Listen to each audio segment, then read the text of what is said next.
thing with regards to coming from Asia into the Balkans.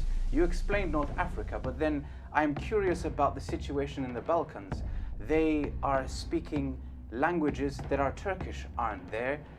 They have a Turkish culture, Turkish idea, because the Ottoman colonial mission towards Europe, that's what the idea was. So you're really misinformed. I did not know that Bosnians spoke Turkish. I did not know that Albanians spoke Turkish.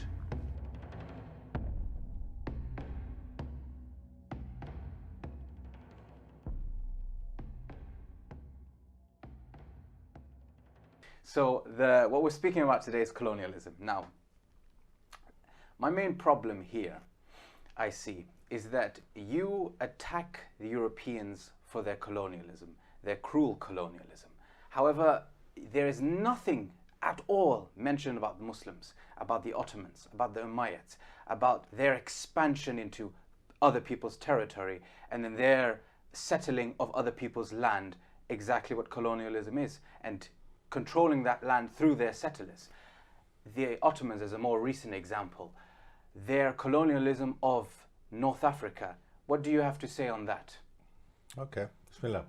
𝗘𝗦𝗟𝗡𝗟 for having me, actually. Thank you very much for having me on the show again.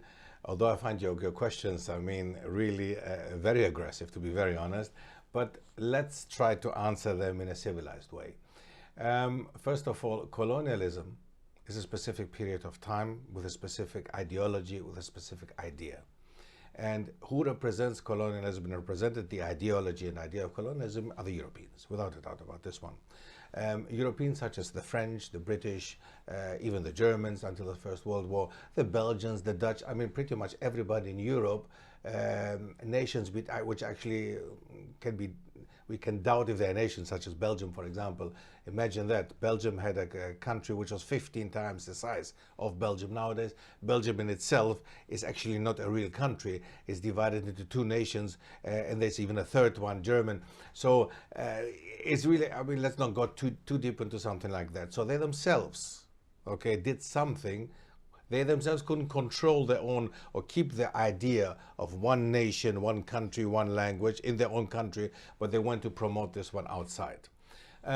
With regards to Ottomans being on the same level as the colonialists were, this is ridiculous, isn't it? And I just quote President Erdogan, the Turkish president, who went to Algeria and was asked exactly this question that you just asked me, basically. Weren't the Ottomans as colonial here in Algeria as the French were?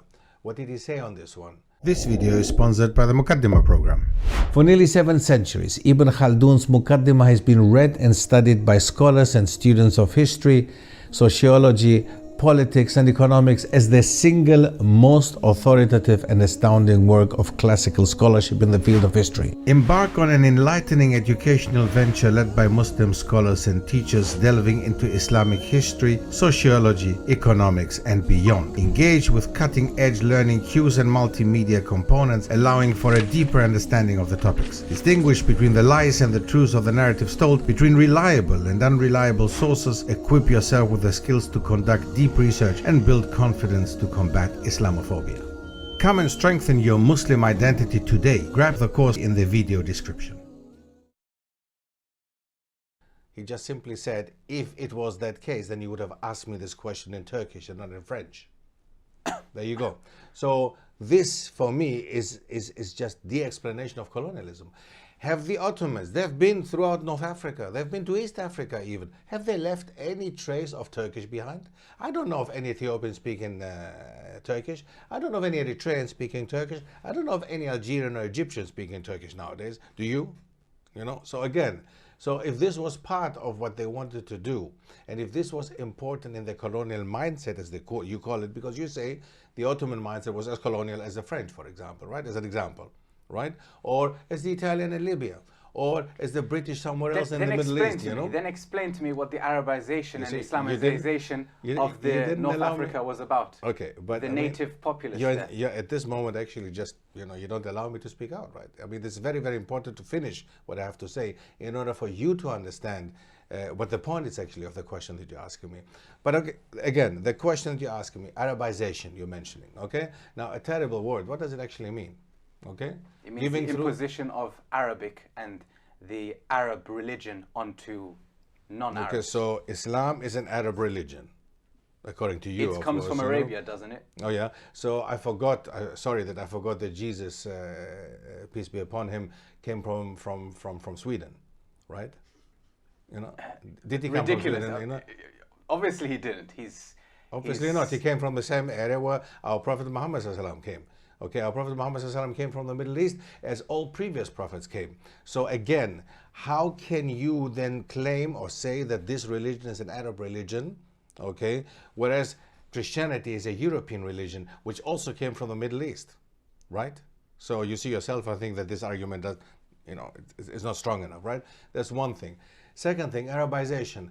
We do have to admit that the Umayyads, at the beginning, had, or, well, again, some of the rulers of the Umayyads, we should not forget the Umayyads did not rule longer than 80 to 90 years. Within 80 to 90 years, there were several rulers who participated, right? And not all of them had the same ideology and the same idea and the same outlook in life, right?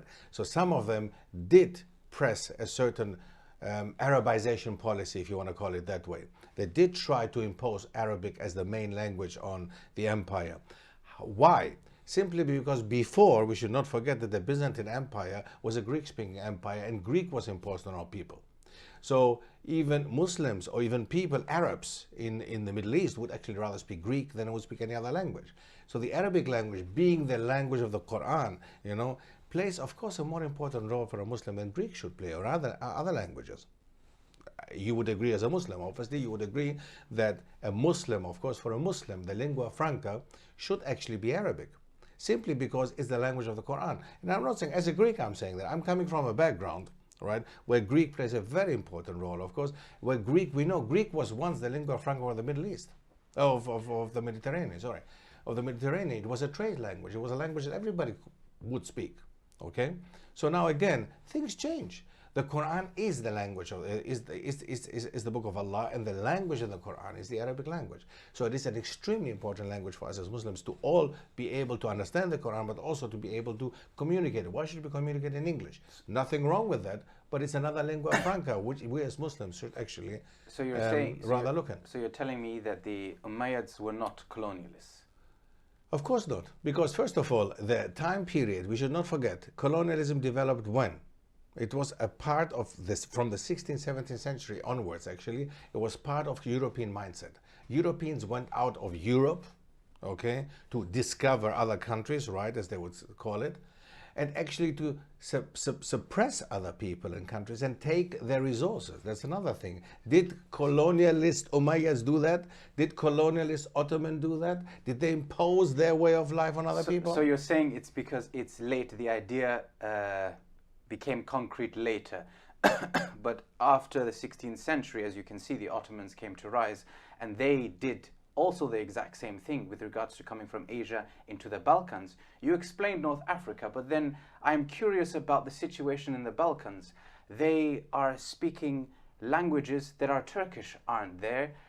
They have a Turkish culture, Turkish idea, because the Ottoman colonial mission towards Europe, that's what the idea was. Isn't that the case?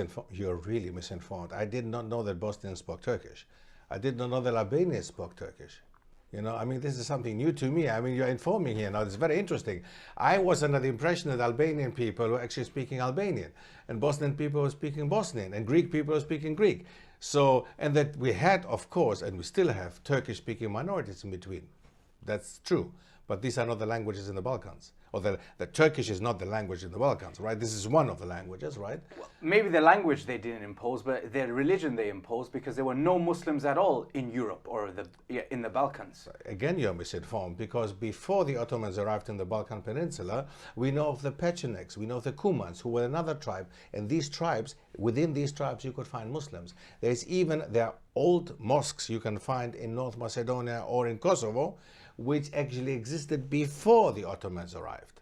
So there were Muslims there in the Balkan Peninsula long before the Ottomans arrived, and Islam had spread already throughout the Balkan Peninsula, not in a way that, of course, systematically later with the Ottoman Empire, no doubt about it, but Islam did not just come with the Ottomans, it was there before, and certain people accepted the faith before. Bosnian people, for example, as a people accepted the faith within a very short period of time, very quickly and very easily. How do you explain that if you say that it was imposed upon them? Whereas Albanians, it took them longer. Others, it took them longer. So you can see differences in geographic area. You can see differences in ethnic people. You can see that. Then explain to me the situation with Omani. If the Ottomans were not colonialists, then what about the Omanis? You found something else, right? So we're moving now from the Ottoman imperial colonialism, whatever you called it, to you mentioned the Umayyads, then the Ottomans. It didn't work out. Now we're going to the Omanis, right? Now let's see what the Omanis did. The Omanis, obviously, it was a later period of time. Okay, we're talking about the 18th, 19th centuries, right? Who according to your ideology and your understanding, would have colonized East Africa, right? That's the Correct. idea, right? Wouldn't they? Okay, so did they, are you aware of the nations that developed in East Africa? Kenya, Tanzania, Zanzibar is the island in Tanzania, for example. Are you aware of them speaking Arabic nowadays? It's a question. Swahili. Swahili. That is a language that is very close to Arabic, and because of that situation there, that would have been the because case. it's close to Arabic doesn't mean that doesn't mean that because of the Arabs. Swahili has a lot of Arabic loanwords, without a doubt, but it is still, it's not a Creole, or it's not an Arabic dialect. It is an African, a very African language, right? And it developed because of the contact that was there before in trade relations. Trade was there ever since in East Africa. Okay, East Africans were trading with the Arabs before Islam as well, right? So the Empire of Aksum, for example, in the Horn of Africa, which nowadays is Ethiopia, Eritrea, this is the Horn of Africa, basically. These people who were Christian Orthodox people were trading with the Arabs as well, and they were trading with the Byzantines as well. That's why they became also Orthodox, by the way. So I think you're misinformed there, and your sources have to be really taken out of the right field and area, I think. So I think we've come to an end, haven't we? Looking forward to I'm looking forward to another opportunity to give me another opportunity to give you some more information, maybe. And I think you should be looking into the right sources and hopefully into the right mindset. 𝗘𝗦𝗟𝗡𝗥𝗬𝗓.